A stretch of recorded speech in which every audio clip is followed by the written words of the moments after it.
फटाक 30 सेकंड में पूरी खबर डाउनलोड करें ताकि आप। नमस्कार, आप देख रहे हैं बिहार तक। मैं हूं आपके साथ सुकन्या सिंह। खरमास के बाद खेल होने का दावा आरजेडी की तरफ से किया जा रहा था, लेकिन इन सब के बीच जैसे ही खरमास गुजरा उसके बाद जेडीयू और बीजेपी की तकरार लगातार बढ़ती ही जा रही है। चलिए 5 कारण आपको बताते हैं जिसके बाद बिहार में खरमास के बाद बड़े खेल की आशंका जताई जाने लगी है। सबसे पहला कारण सम्राट अशोक और दया शंकर सिन्हा विवाद। इस पूरे मामले पर जेडीयू लगातार बीजेपी पर हमलावर है और जेडीयू के 3 अहम नेताओं, चाहे ललन सिंह हो या फिर उपेंद्र कुशवाहा या जेडीयू प्रवक्ता अभिषेक झा हो, तीनों के द्वारा बीजेपी के प्रदेश अध्यक्ष संजय जायसवाल पर निशाना साधा जा रहा है।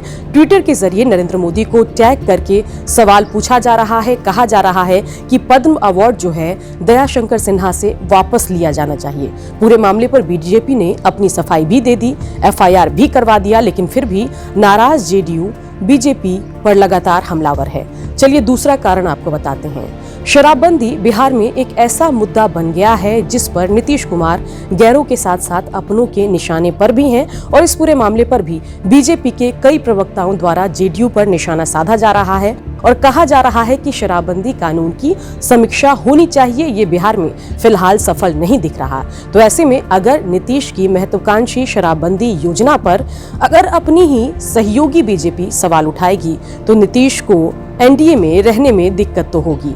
चलिए तीसरा कारण भी आपको बता दें। उत्तर प्रदेश चुनाव। जेडीयू की चाहत थी कि कैसे भी करके यूपी चुनाव में एनडीए के गठबंधन के तहत चुनाव लड़ा जाए, बीजेपी कुछ सीटें जेडीयू को दे दे, लेकिन बीजेपी इसके लिए तैयार नहीं हुई, जिसकी नाराजगी आप कहें या यूं कहें जिसका साइड इफेक्ट अब बिहार की सियासत में भी दिखने लगा है और लगातार कई मुद्दों पर बीजेपी जेडीयू आमने सामने है।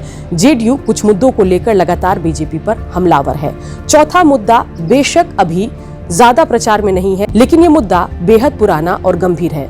मुद्दा है कास्ट सेंसस का, जाति आधारित जनगणना का। इस मुद्दे पर भी बीजेपी और जेडीयू एक मत नहीं है। बता दें कि जेडीयू बिहार में जाति आधारित जनगणना करवाना चाहती है कि केंद्र सरकार पूरे देश में करवाए। अगर केंद्र नहीं करवाता तो कम से कम बिहार में जाति आधारित जनगणना हो जाए। इस मुद्दे पर भी बीजेपी जेडीयू को लगातार टरका रही है। बीजेपी के नेता इस पर बात करने को तैयार नहीं है और ऐसा लग रहा है कि इस एक मुद्दे को लेकर भी आगे चलकर बीजेपी और जेडीयू की तकरार बढ़ी तो बिहार में बड़ा सियासी खेल हो सकता है। 5वां मुद्दा भी आपको बता दें। 5वां मुद्दा बीजेपी के नेताओं के द्वारा उठाया जाता है। ये मुद्दा है पॉपुलेशन कंट्रोल लॉ का, यानी कि जनसंख्या नियंत्रण कानून। जब भी जेडीयू की तरफ से जाति आधारित जनगणना की मांग उठती है तब बीजेपी के नेता जनसंख्या नियंत्रण कानून की बात करना शुरू कर देते हैं और कहते हैं कि जाति आधारित जनगणना तो दूर की बात है, बीजेपी पहले अपने एजेंडे पर काम करेगी। पहले बीजेपी जो है वो जनसंख्या नियंत्रण कानून पर चर्चा करेगी। तो देखा आपने कि फिलहाल 5 ऐसे अहम अभी बड़े मुद्दे हैं जिस पर बीजेपी जेडीयू में एक राय नहीं है। दोनों की सियासत की रफ्तार अलग रास्ते पर दिखाई दे रही है और इनमें से कुछ मुद्दों पर आरजेडी और जेडीयू के सुर मिलते हैं, जैसे कि जाति आधारित जनगणना। तो देखना होगा कि जो दावा आरजेडी की तरफ से किया जा रहा था कि खरमास के बाद बड़ा खेल होगा, क्या इन 5 मुद्दों पर बिहार में कोई बड़ा खेल देखने को मिलेगा? क्या नीतीश कुमार फिर पलटी मारेंगे?